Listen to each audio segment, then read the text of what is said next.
Things are about to get real for Pat Kelsey if something doesn't change before the Duke game on Tuesday.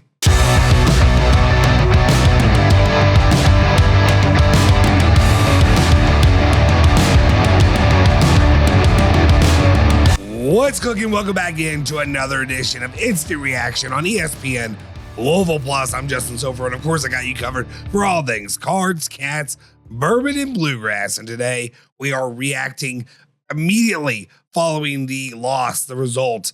We slogged through that performance of Louisville on the road at Stanford. And, after the performance in the dominating fashion of where they took care of the California Golden Bears at Cal, I had quite a bit of optimism heading into this game, feeling confident that this team would be able to perform, would be able to get the job done on the road at Stanford, especially at Stanford, who lost to piss poor Seattle, who has lost at home to UNLV, who was 4-5 at the time, at least I don't know what they are now, who has lost that barn burner that they just did against Notre Dame 47-40.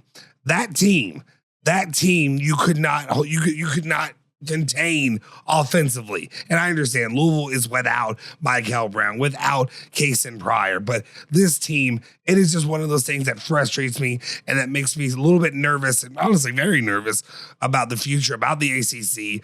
It's not the ACC of last year. It wasn't the one that you went on a run and really dominated outside of Duke. It's a situation where Louisville's going to come in, and I don't know what it's going to look like to try to get to the end, to try to go and push for a national championship run. And again, I know maybe I'm being a little bit outlandish talking about even the idea of competing for a national title, but if I want Louisville basketball to run for the Final Four, that's where we are. That's the standard. That's what we sit at.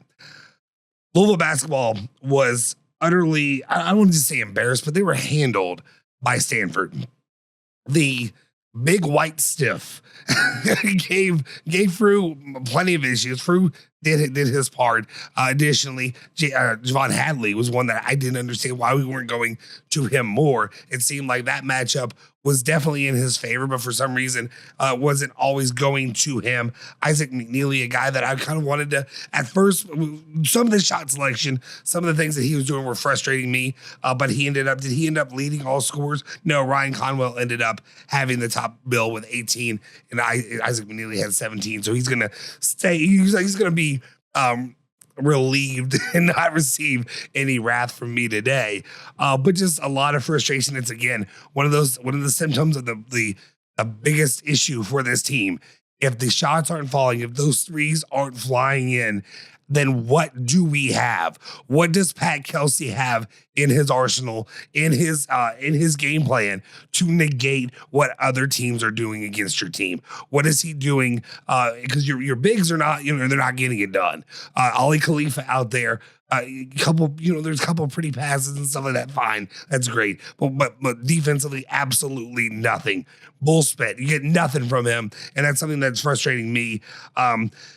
I just don't know what you can do. You look at it in the end, 22 percentage shooting from 3-point for Louisville, 6 for 27 is going to make you lose almost any game that the Cardinals are taking on. Again, no surprise. But then Stanford on the other end had been shooting about 50% from three all game, finished at 47, 9 for 19. Couple of guys you just really need to keep an eye on. Okori and Akpara were the main guys that if you could have gotten somebody to shut one of them down, but no. And then we can also talk about the refs and the issues there. They pissed me off. I was upset about it. That's fine. Some of the calls, especially, I don't know what's happening, but these West Coast games, some of these calls are just unfathomable of how they're calling it one way. But then when Louisville is on offense, the same calls, they're just not going that way. It's, getting slapped and beat up. No, it's fine. Additionally, and I apologize, I'm trying to keep this short because my voice is bad if you haven't heard already. Just some simple thoughts and opinions and emotions. There's a lot of emotions after a game like this. I'm frustrated.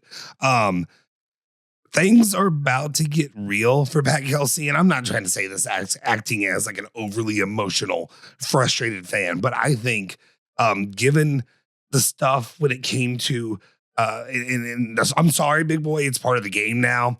I'm sorry for the fans that don't like it. It's part of the game now. You are a professional. It's professional sports now. I'm sorry. The ACC mandates that that a report is being put out for injured players. And there has to be an injury report that goes out. I'm sorry you may not like it, but there is. Alongside with that, we can make the joke and talk about HIPAA and all that stuff, whatever. It's the equivalent of what they do in the NBA and all that. When there are donors that are paying these players and they're paying the money and like it's coming straight out of their pockets to make sure that we have players like Mikel Brown here, I think that that any questioning, any kind of in-depth analysis of what is happening, why, just outside of the basic service level of he had a back issue, whatever, they are more than okay to ask these questions. I think the media is more than okay to ask these questions. What is going on with Mikel Brown Jr.? What is happening? What is happening with Kaysen Pryor? Like he looked fine the last time I saw him. Last time he took the court 2 games ago, he looked okay. But then last week, he wasn't ready to go. And then last second, when he goes from basically likely to play today, that we weren't going to see him except for an emergency situation. That game wasn't an emergency situation. That didn't look like an emergency to you. I don't know. That's what I wonder. That's what I just want to know what's happening there. But I think there's going to be a lot of consternation, a lot of frustration because Pat Kelsey is doing a lot of things that coaches, heck, Rick Pitino and people like that haven't done. Well, he's doing a lot of the Chris Mack-isms when it comes to the being combative with the media. And it's just not a great look early on, especially coming back from being this guy who, I like Pat Kelsey a lot. So I know a lot of people are probably not going to be happy with me making these comments. I am a fan of Pat Kelsey. But when he comes out and you initially come in and, by golly gee, I'm just, oh, shucks, whatever. I'm here at Louisville. I get to be the Louisville coach. And now you're acting like you, yes, you own the place, but you know what I mean? You're acting like you are Rick Pitino. Like you have accomplished what Rick Pitino's done. Like you've accomplished what Denny Crum's done. Like you've accomplished what any of these coaches have done. Like, no, you can't big bleep the media right now. Like you haven't earned that yet, bro. Like these questions are more than okay, more than satisfactory to be asked. So that's an issue I have. And I think while right now you've got that even split when it comes to the fan base, guys that are already frustrated with some of these questions not being answered, or not even just not being answered, but just disrespectfully. Just the responses are just disrespectful. Outside of that, what you could have said is something much simpler, which is he's being evaluated. We take it day to day. We want to make sure we keep him safe, something like that. But instead, it was just like a disrespectful bleep you for even asking kind of a response. Like, and that's where a lot of the consternation goes for me.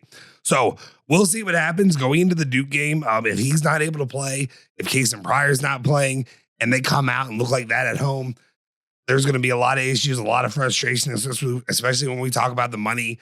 And that's part of the game now with NIL as being paid for these teams. And if you're going to have, guys in the middle who are not going to be able to compete with the Boozer Bros, like I am going to be nervous. I'm going to be a little bit worried coming out from that of what this team's ceiling really is. So anyway, that's my thoughts. That's just kind of in a nutshell, maybe a little bit messy with the way I got it out there, but that's just my opinion coming off of the game today. Disappointing, slightly embarrassing, but we move on, we move forward. And PK, you've got an opportunity on Tuesday to completely make everything better by taking on Duke and beating them at home. So we'll see what happens, guys. Let me know your thoughts and opinions in the comment section down below. If you haven't already, smash the freaking like button, hit that subscribe button, hit that bell icon to stay notified for all of our latest videos. I'll see you guys next time. Cards. I'm not going to talk about the Cats. Go Cards.